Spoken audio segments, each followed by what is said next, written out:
आज की पत्रकार वार्ता में आए साथियों का बहुत बहुत धन्यवाद। आज एक बहुत ही महत्वपूर्ण विषय को लेकर आपके सामने आया हूँ। लोकसभा 2024 का जो चुनाव हुआ उसमें उसका जो परिणाम आया 4 जून को, दिल्ली के अंदर भाजपा की 7 के 7 सीटें आई और देश में भाजपा 240 पर सिमट कर रह गई, यानी जनता का जनादेश जो 272 का होता है उनको नहीं मिला। सबको लगा कि ये सिलेक्टिव अनपॉपुलरिटी जो मोदी जी की हुई है कि दिल्ली में वो अभी पॉपुलर हैं, उनकी पॉपुलरिटी यूपी में कम हो गई, महाराष्ट्र में कम हो गई, कई राज्यों में कम हो गई। इसका क्या, इसके पीछे क्या केमिस्ट्री है? मैं देख रहा था रिजल्ट यहाँ का, दिल्ली का। दिल्ली में और सारे सीटों पे उनका देखेंगे percentage.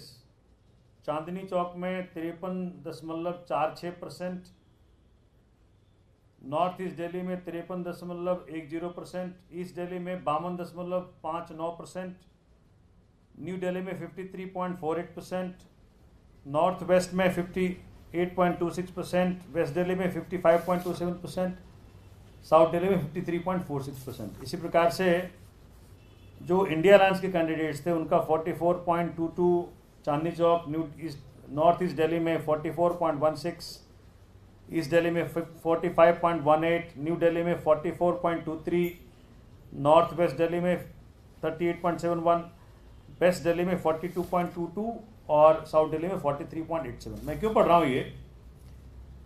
Other than north west Delhi, all 6 seats पे BJP was given 52-53% votes and India Alliance candidates got 43-44% votes fixed. So it's somehow people, I don't know, I mean, it raises questions that how come similar percentage on all seats of BJP, similar percentage on all seats for India Alliance. I'll go beyond that. So I wrote letters to Election Commission to get details on 11th of June. I'm sorry. My letters were not responded. We all know what happened on the voting day. When I reminded them, जब मैंने उनको फिर से बताया कि भाई आपने दिया नहीं है और हमारा 45 डेज का जो लिमिटेशन पीरियड है इलेक्शन पिटीशन का वो खत्म हो जाएगा, तो 17 जुलाई को उनका जवाब आता है कि जी हम आपको जवाब नहीं देंगे। Look at the audacity of election commission. नहीं देंगे, अगर आपको जवाब चाहिए तो आप कोर्ट से ऑर्डर लेकर के आइए। अब एक जो कैंडिडेट इंडिया अलायंस से कैंडिडेट था, जिसको जनता ने, अगर हम इनके फिगर्स के अनुसार देखें तो 3,74,815 लोगों ने अपना प्यार जताया, अपना समर्थन दिया। उस कैंडिडेट को कह रहे हैं कि जब हम जवाब नहीं देंगे, तो हमारे पास चारा क्या था? Election petition. उन्होंने खुद ही कहा। आप देखें ये जो उनका लेटर आया है, उस लेटर में बकायदा कहते हैं कि भाई आप वहाँ जाइए, आपको वहीं मिलेगा। तो हमने ये कहा कि हमने उनसे बात भी किया, कहते नहीं आपको वहीं से लेटर, वहीं से जवाब मिलेगा। That letter says accordingly you may exercise your right if desired to challenge the result of New Delhi parliamentary constituency under the relevant provisions of RP Act 1951 signed by SDM election, कब? Dated 18th of July 2024. So how biased, ये कितना biased election commission किस प्रकार से BJP का agent बनकर काम कर रहा है, 11 जून के लेटर को कब जवाब दे रहा है? 18 जुलाई को, और 19 जुलाई का आखिरी दिन है इलेक्शन पिटीशन दाखिल करने का। कितना बायस्ड है देखिए, ये भाजपा का एजेंट ने काम कर रहा है। Election commission of India has become a BJP agent in all aspects, and I am saying it with all responsibility. They have a duty, उनकी ड्यूटी थी कि मेरी सारे सवालों का जवाब दे। अब ये इलेक्शन पिटीशन जो मैंने दाखिल किया है, ये किन ग्राउंड्स पे है? चूंकि मैं पिछले जिस दिन से रिजल्ट आया है 4 जून 2024 को, पहले की तरह मैं क्षेत्र में घूमता रहा हूं, आज भी घूम रहा हूं, जन जन से मुलाकात है, जमीन का व्यक्ति हूं। हर तरफ एक ही आवाज है कि जी ये हुआ क्या, ये कैसे हो गया? तो वो मैंने आपको परसेंटेज दिखा दे किस प्रकार से बीजेपी का परसेंटेज हर सीट पे एक तरह का है, इंडिया अलायंस का हर सीट पे एक तरह का। ये कोई मैजिक, ये कोई कोइंसिडेंस तो दिखता नहीं मुझे। अब election petition has been filed, this is going to come up, आ रहा है 22 तारीख को, यानी मंडे को उसकी हेयरिंग होगी। ग्राउंड्स क्या क्या है? मेरे इलेक्शन एजेंट ने जब ये, चूंकि हर चुनाव के बाद आपके पास 30 दिन का पीरियड होता है रिजल्ट के बाद, कि तब तक आपको अपने चुनाव के अकाउंट्स को क्लोज करके खत्म कर देना है इन ऑल एस्पेक्ट्स। आपको इलेक्शन कमीशन एक एक्नॉलेजमेंट देता है कि भाई आपने अपना accounts to the satisfaction of election commission आपने सबमिट कर दिया। तो वहां यह मालूम पड़ता है कि भारतीय जनता पार्टी की उम्मीदवार बांसुरी स्वराज जी, उनका जो इलेक्शन एक्सपेंसेस है, जो कि दिल्ली के अंदर 95 लाख जो है आपका इलेक्शन एक्सपेंडिचर का अपर लिमिट है, तो वहां मालूम पड़ता है कि जी to the tune of 16 lakh, it could be little bit here and there, 16 lakh तक का एक्सपेंडिचर से वो उनका इलेक्शन एक्सपेंडिचर एक्सीड कर रहा है। तो वहां चूंकि इलेक्शन कमीशन ने शुद्ध रूप से भाजपा के एजेंट की तरह काम किया, उसको सलाह दिया कि अपने इस एक्सपेंडिचर को आप जो है पार्टी अकाउंट में शिफ्ट कर लीजिए। जैसा अकाउंट से आदेश आया होगा, इलेक्शन कमीशन ने पालन किया और कहा बहन जी आप इस जो एक्स्ट्रा एक्सपेंडिचर आ रहा है उसको पार्टी अकाउंट में शिफ्ट कर लें, जिससे आप with in the permitted expenditure आपका इलेक्शन एक्सपेंसेस आ जाए। क्योंकि ये बहुत बड़ा अपराध है चुनाव के लिहाज से कि आपका इलेक्शन एक्सपेंडिचर अगर परमिटेड लिमिट से ज्यादा हो तो उस पर डिस्क्वालिफिकेशन है। पहला तो ये ग्राउंड है।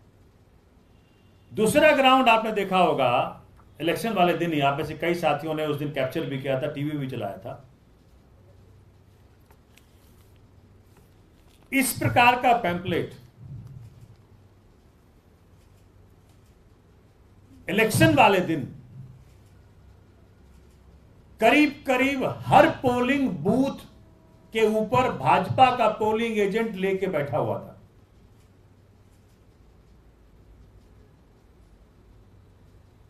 मतलब जहां आप 100 मीटर तक के दायरे में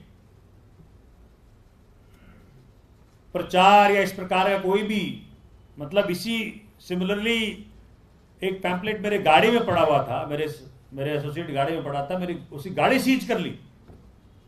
और ऐसा पैम्पलेट भाजपा का पोलिंग एजेंट करीब करीब हर बूथ पे लेके बैठा हुआ था। इसमें बैलेट नंबर भी लिखा है, इसमें कैंडिडेट का फोटो भी है, माननीय मोदी जी का फोटो है, पार्टी का सिंबल है, और इसको लेके बैठा था। उसकी सारी वीडियोज और फोटोज उस दिन के जिस जिस बूथ पे मैं गया हूं सब बूथ पे ही निकला।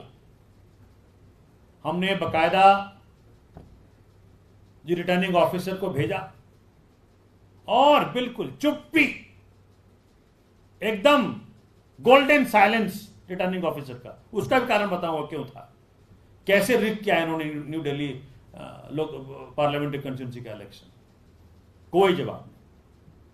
25 तारीख को जितने फोन कॉल्स किए गए, मैं बड़ा दायित्व के साथ कह रहा हूं, रिटर्निंग ऑफिसर ने एक का भी जवाब नहीं दिया। मैंने कहा भाई ये कैसे है, और इसको कैप्चर कैसे करता आदमी? तो अपनी वीडियो से ही करता। हमने अपनी फोन निकलवा करके हमने उसको रिकॉर्डिंग कराई। आप सोच सकते हैं कि इस पे एक्शन ना लेकर के हमारे फोन जब्त कर लिए गए, और आज तक फोन जब्त है। तो मतलब आप भाजपा को इस प्रकार की हरकत करने के लिए परमिट भी करें, सहयोग भी दें, और दूसरा आदमी इसकी रिकॉर्डिंग भी ना करे, और रिकॉर्डिंग करे तो फोन जब्त कर लेंगे। और FIR number 96 of 2024 police station south campus में मेरे खिलाफ एक एफआईआर दर्ज कर लिया गया, भाई हम ये फोन अंदर ले गए। मैंने कहा एफआईआर कॉपी दे दो, तो कहता है वो सेंसिटिव है। मैंने कहा मेरे फोन दे दो, कहता है वो तो आपको नहीं मिल सकता। हमने फोन खोल करके दिखा भी दे कि भाई देख लो तुम्हारा कोई इसमें प्रोहिबिटेड चीज तो हमने कैप्चर किया नहीं है। कहते भाई साहब बड़े ऊपर से चला रहा है, बहुत ऊपर से आदेश है, सोमनाथ भारती के फोन वापस नहीं करने हैं और प्रोसिक्यूट करना है इनको। ठीक है, हमने उसको जो आपका फैसिलिटी है ऑनलाइन देखने का, हमने वो भी देखने का प्रयत्न किया। तो उसमें आया कि जी इनका जो वो एफआईआर है वो सेंसिटिव में कैटेगराइज्ड है, सो एफआईआर नहीं दिखता जैसे नॉर्मली सबका एफआईआर दिखता है। तो दूसरा ग्राउंड हमारा ये है, देख लिया आपने, करीब करीब भरपूर। मतलब मान लीजिए मेरे हारने का मार्जिन है 77,000 समथिंग, 78,000 कर लीजिए। अगर ये 40,000 वोट्स अगर मान लें कि 30-40 वोट्स पे पर बूथ इन्होंने इन्फ्लुएंस किया होगा, so then result gets changed.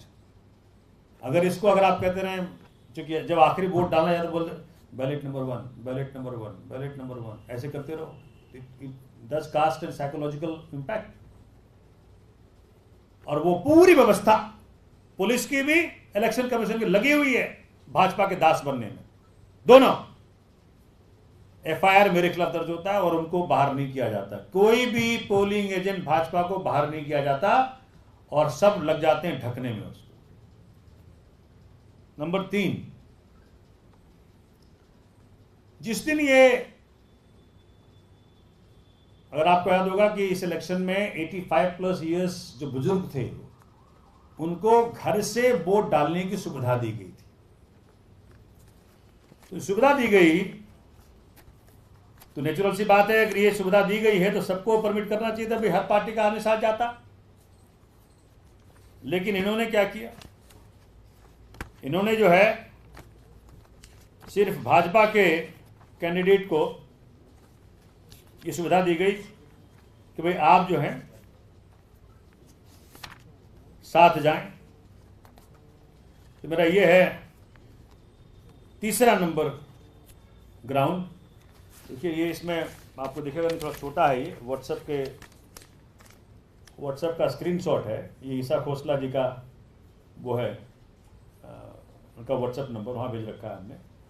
बकायदा उन्होंने कहा है, इसमें बकायदा लिखा हुआ है, भाजपा का जो मंडल अध्यक्ष है ग्रीन पार्क का, उसने लिखा है कि आज दिनांक 17/5/2024 को ग्रीन पार्क मंडल के शक्ति खंडों में 85+ वरिष्ठ नागरिकों का उनके निवास स्थान पर ही मतदान संपन्न हुआ।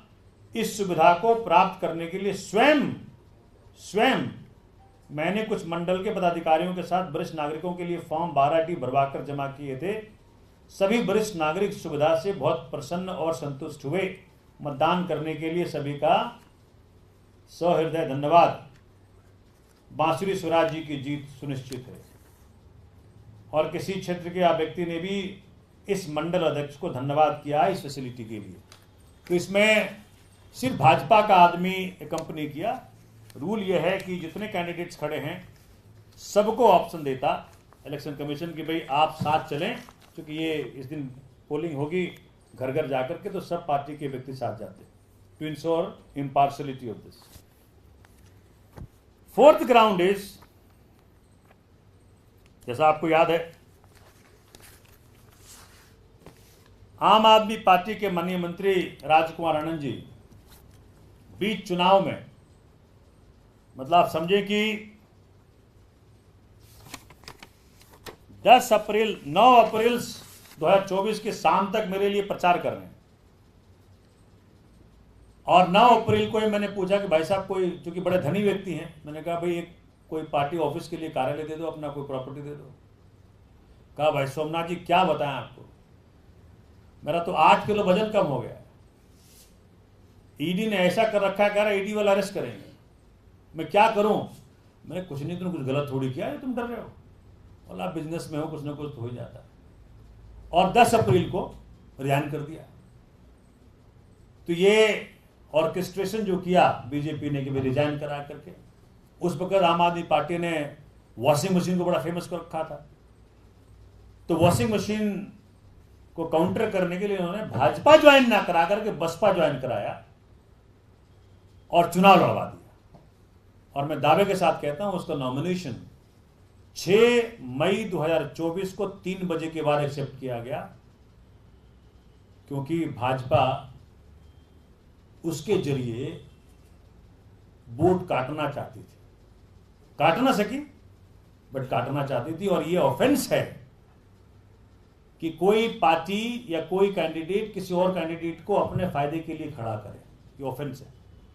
और ये आदमी भाजपा का था, भाजपा ने करवाया था रिजिग्नेशन, साबित हुआ जब 10 जुलाई को ये भाजपा ज्वाइन किया। तो भाजपा ने बसपा का रूट इस्तेमाल किया एक ऐसे व्यक्ति को खड़ा करने के लिए जो उसके उम्मीदवार को सहयोग करे। ये और एक कई सारे लोग मेरे पास आए कि जी बीजेपी ने पैसे का एक ऐसा शो इस चुनाव में दिखाया जो शर्मसार करने वाला है। साड़ियां और सूट और दारू और पैसे जो बांटे इन्होंने, तो साड़ी और सूट का तो बड़े सारे प्रमाण निकले। तो कई सारे लोग मेरे को बताया, एफिडेविट भी आएगा ये, कि किस प्रकार से इन्होंने इन्फ्लुएंस करने का प्रयत्न किया। तो ये मेरे ग्राउंड्स हैं। और एक ग्राउंड, 2 ग्राउंड और आपको याद होगा 5% का परमिशन था कि जो काउंटिंग करा सकते हैं to match the EVM with VVPAT. Booth number 41 Malviya Nagar का जब वो काउंटिंग हुआ तो वीवीपैट में एक वोट ज्यादा निकला। क्वेश्चन नहीं कि एक वोट, सिर्फ एक वोट। मेरा रिटन ऑब्जेक्शन है कि भाई जब तक ये सेटल ना करने की एक वोट का डिफरेंस कैसे आए तब तक आप रिजल्ट अनाउंस ना करें। लेकिन रिजल्ट अनाउंसमेंट की गई मेरे एप्लीकेशन को दरकरार, मतलब without deciding, they could have decided in their favour, doesn't matter, but without deciding. So वो ग्राउंड है।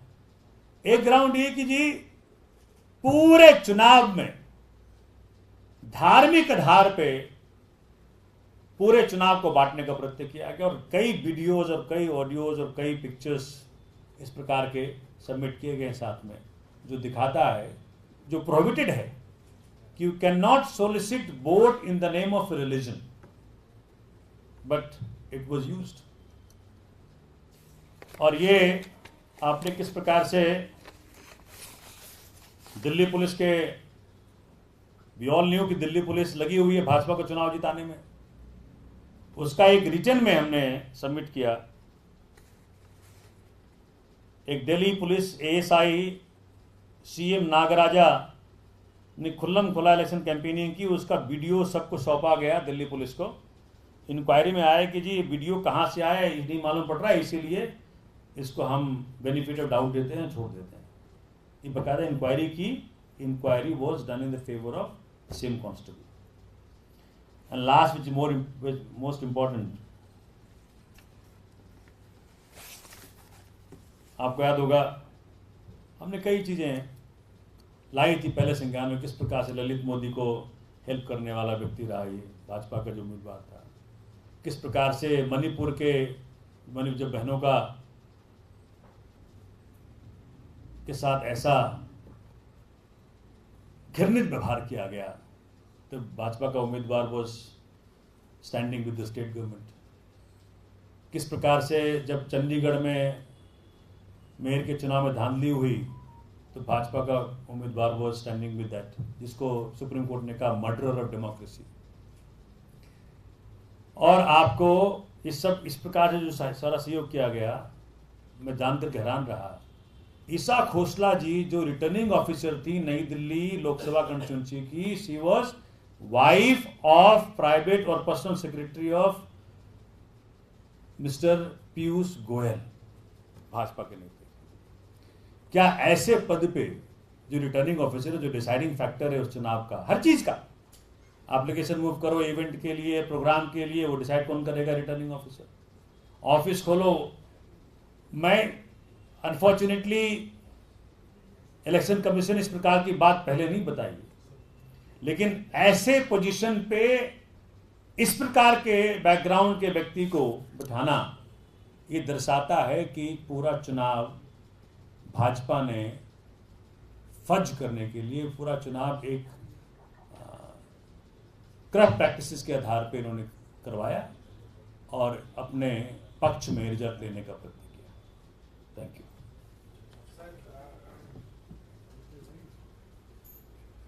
सर एक अलग सवाल है, इस पे पूछ लो पहले। इस पे पूछ लीजिए, किसी का है क्या? आपको ये पिटीशन से क्या मतलब, एट मैक्सिमम? हाँ, तो मैं अच्छा वो ठीक पूछ रहा हूँ। इस पिटीशन से हमने ये मांग किया है कि भाई इन करप्ट प्रैक्टिसेस के कारण जो चुनाव को फज किया गया, the candidate's election should be declared void and the election of New Delhi parliamentary convention should be held again.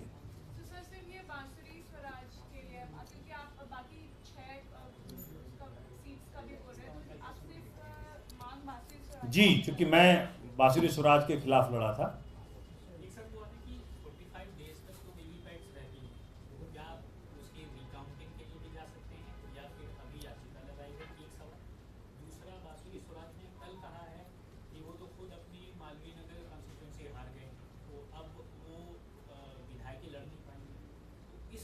राजनीतिक प्रासंगिकता शब्द का इस्तेमाल किया, जो उन्होंने कहा कि वो प्रासंगिकता बनाए रखना चाहते हैं, इसलिए वो ऐसी बातें कर रहे हैं और वो टिक नहीं पाएंगे। देखिए, चूंकि वो हमारे विरोधी हैं, राजनीतिक विरोधी हैं, तो उनका काम है कहना, कहते रहे। सर इससे अलग सवाल है नेम प्लेट को लेकर जो पॉलिटिक्स हो रही है। सर बीजेपी के जो सहयोगी दल हैं जयंत चौधरी और उनकी सहयोगी एनसीपी, उन्होंने दोनों ने विरोध किया है।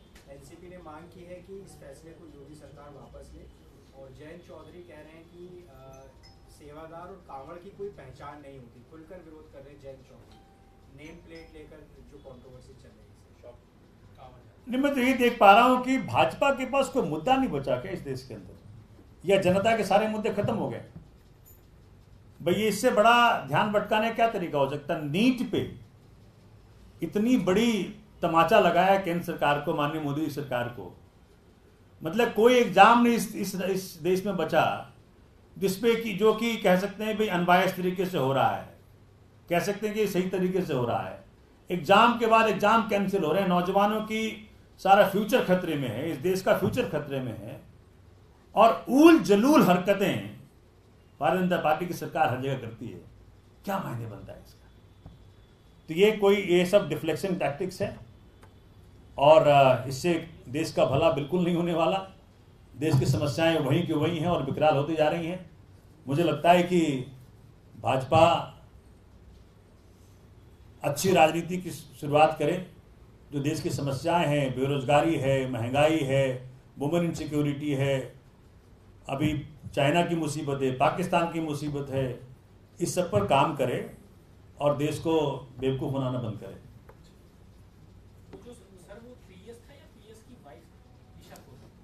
वो पीएस की वाइफ है। Thank you. अब आपको